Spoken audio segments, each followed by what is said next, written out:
Okay, Assalamualaikum warahmatullahi wabarakatuh. Hari ini tajuk awak ialah solat berjemaah pengikat hati. Muka surat 90 hingga 96. Okey.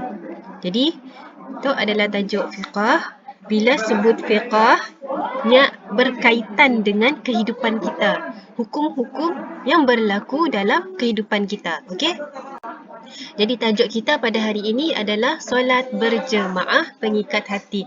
Bagaimana solat berjemaah dia boleh menyatukan hati-hati kita. Okey, kita tengok. First, kita tengok maksud dan hukum. Maksud dari segi bahasa jemaah daripada perkataan bahasa Arab, mun awak tengoklah. Sebenarnya diambil daripada perkataan jim, mim, ain. Jamaah. Jamaah membawa maksud berkumpul.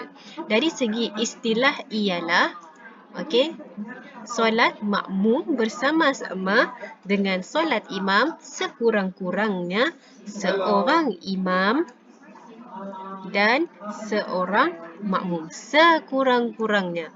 Jadi dalam erti kata lain, ada orang yang berjemaah seorang-seorang. Sekurang-kurangnya satu imam, satu makmum. Boleh faham? Jadi dalam erti kata lain awak boleh tengok seorang imam dan seorang makmum. Cukup. Walaupunnya hanya dua ketul, menjadikannya satu jemaah. Okey? Hukum. Hukum bagi individu adalah sunat muakkad, manakala dalam komuniti masyarakat adalah fardu ain. Okey, apa yang dimaksudkan dengan hukum individu dengan komuniti masyarakat? Tadi, kita belajar solat jemaah. Apa hukum terhadap individu? Maksudnya, jika awak dalam rumah dalam rumah awak ada mak, ada bapa, ada awak, ada abang, ada kakak, ada adik. Hukum untuk setiap individu tu untuk solat berjemaah adalah sunat muakkad. Apa sunat muakkad? Awak jangan salin aja. Awak conteng, tulis maksud supaya awak boleh faham. Sunat muakkad ialah sunat yang sangat digalakkan ataupun sunat yang sangat dituntut. Maksudnya mun awak pola insya-Allah dapat pahala banyak gila. Gitulah.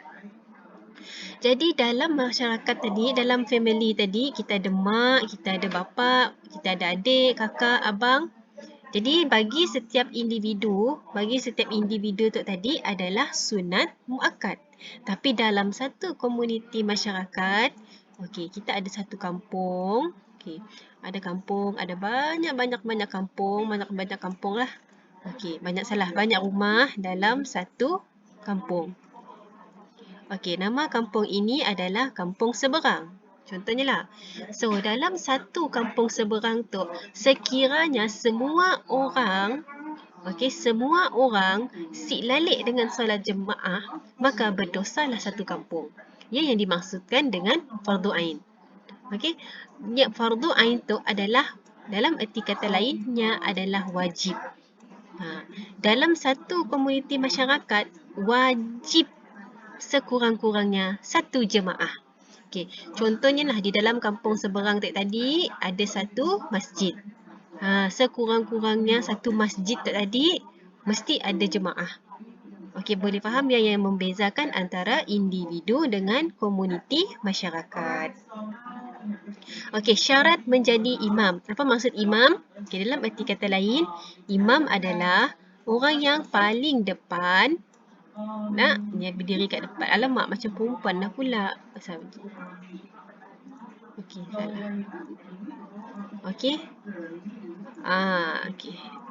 Bolehlah. Jadi, ada makmum belakang. Ingat istilah yang di hadapan kita panggil imam. Yang di belakang kita panggil makmum. Jadi, apa syarat jadi imam? Apa syarat nak jadi imam tu? Bukan kaleng-kaleng orang nak jadi imam. Satu. Tengok. Yang pertama syarat. Imam boleh membaca Al-Fatihah dengan bacaan yang betul. Apa maksud baca dengan betul? Sebab apa? Okey. Dekat situ saya nak awak tambah nota awak. Surah Al-Fatihah ialah rukun solat. Okey. Nya adalah rukun solat. Maklumlah tulis pakai mouse buruk sikit tulisan. Bila rukun solat, maka sekiranya Al-Fatihah tadi dibaca, maka solat tadi tidak sah. Jika Al-Fatihah itu salah baca, maka solat itu tidak sah. Apa yang dimaksudkan dengan rukun ialah sekiranya gugur satu rukun, maka tidak sah sesuatu ibadah. Sebab ialah tadi, seorang yang imam yang dilantik dalam satu jemaah hendaklah membacanya dengan betul. Yang kedua, imam lelaki bagi semua makmum. Okey, lelaki untuk semua makmum, manakala imam perempuan hanya untuk perempuan. Boleh nampak? Lelaki yang boleh jadi imam kepada lelaki dengan perempuan. Tapi perempuan hanya boleh jadi imam dengan perempuan sahaja. Okey, syarat imam. Yang ketiga, makmum meyakini sahnya solat imam. Apa yang dimaksudkan dengan makmum meyakini sahnya solat imam tadi adalah sekiranya lah awak rasa macam si yakin jangan imam tok bendana, ajaran imam tok kang. Imam tok adalah si betul. Contohnya lah. Maka jadi si bolehlah yang jadi imam. Kita hendaklah yakin orang yang boleh jadi imam, yang boleh pimpin kita, yang terbaik. Maksudnya kita sebagai makmum, kita yakin imam yang tadi mempunyai ilmu yang cukup, mempunyai akhlak yang baik, kita pun rasa yakin. Jadi, antara syarat menjadi makmum. Okey, ciri keutamaan. Okey, apa yang membezakan dengan syarat jadi imam tadi? Syarat jadi imam tadi adalah sekiranya ada ciri-ciri tersebut, insya-Allah lepaslah. Tapi bila dekat situ cakap ciri keutamaan. Ciri keutamaan tu adalah ranking lah. Siapa yang, contohlah di dalam kelas awak ada 5 orang yang mempunyai ciri-ciri jadi imam. Lepas kita nak pilih 5, sikanlah 5-5 nak jadi imam. Boleh. Sebab imam hanya seorang. Jadi kita melihat kepada ciri keutamaan. Maksudnya, antara 5 yang tadi, siapa lagi yang lebih layak? Siapa lagi yang perlu dipilih? Yang diutamakan, yang menjadi pilihan lah. Okey. 1. Lebih warak dan soleh. Okey. Maksudnya, dari segi warak-warak tu, istilah orang kita adalah alim. Okey, ialah warak. Sebenarnya alim maksudnya yang lebih berilmu daripada perkataan alama. Alama, alim. Alama maksudnya ilmu, daripada perkataan ilmu. Istilah orang kita selalu madai alim. Alim maksudnya orang yang berilmu. Awak sebenarnya nak cakap warak. Warak tu adalah orang yang menjaga agamanya. Dia ada ilmu tapi dia lebih kepada menjaga agama, yang menjaga solatnya. Semua dia macam ni lah. Jadi orang yang adalah lebih warak. Maksudnya dia jaga makan minum halal haramnya, dia jaga auratnya. Dia adalah warak dan soleh. So, contohlah di dalam satu rumah yang tadi, kita ada abang, kita ada abang ipar, kita ada adik lelaki, kita ada bapa. Okey. So, kita ada abang, contohnya nak. Kita ada adik lelaki. Adik lelaki tu daripada UIA, contohnya Universiti Islam Antarabangsa. Okey. Kemudian kita ada abang ipar. Kemudian kita ada bapa. Okey. Semua ciri tok tadi ada ciri-ciri imam. So, keutamaan adalah kita tengok kitaran tu. Warak, soleh.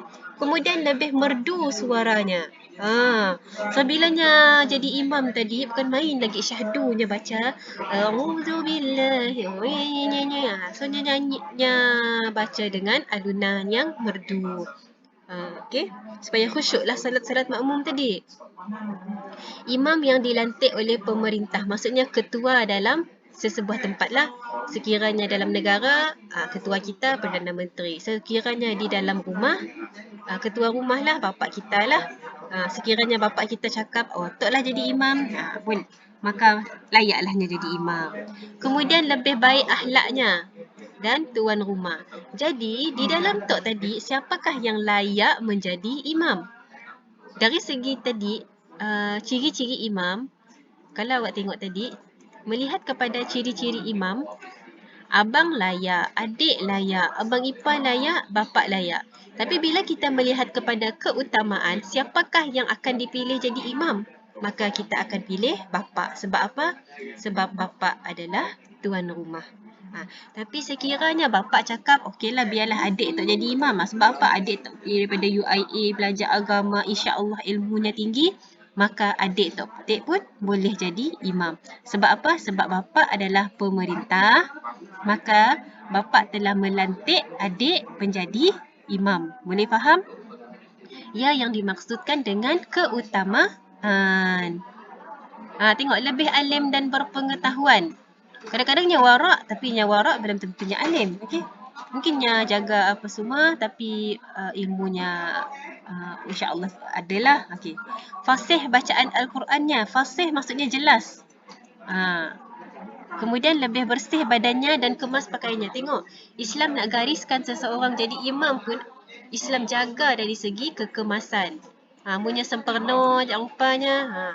Tapi ada orang yang lebih kemas, maka yang lebih kemas tadi lebih layak menjadi imam dan lebih tua. Okay, in case dalam Tok tadi, sekiranya adik dia tadi pun umurnya boleh tahan, sekurang umur 25, abang 26, no hal lah.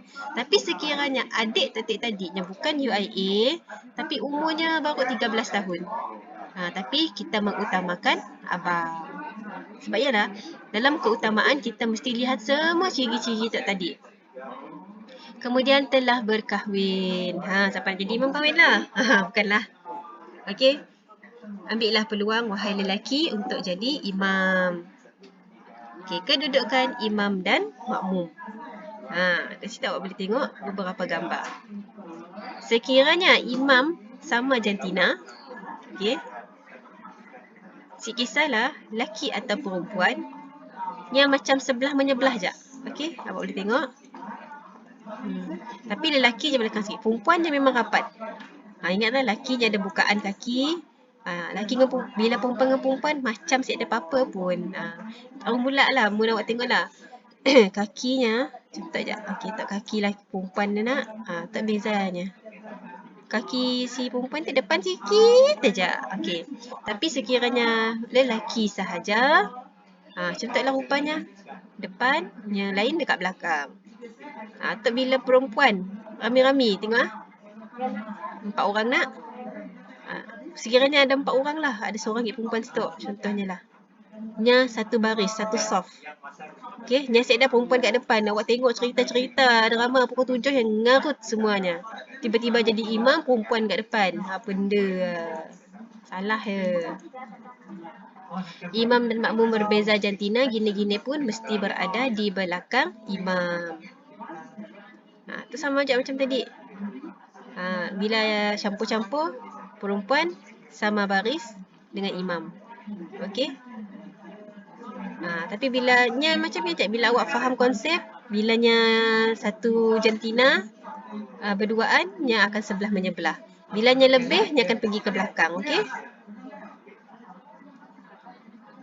Okey, baiklah. Syarat solat berjemaah. Okey, kita nak tunaikan solat jemaah, tapi ada syaratnya. Okey, kita tengok. Makmum berniat mengikut imam.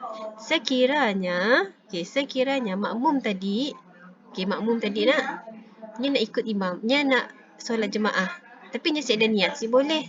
Sebab ialah syaratnya tadi adalah berniat mengikut imam.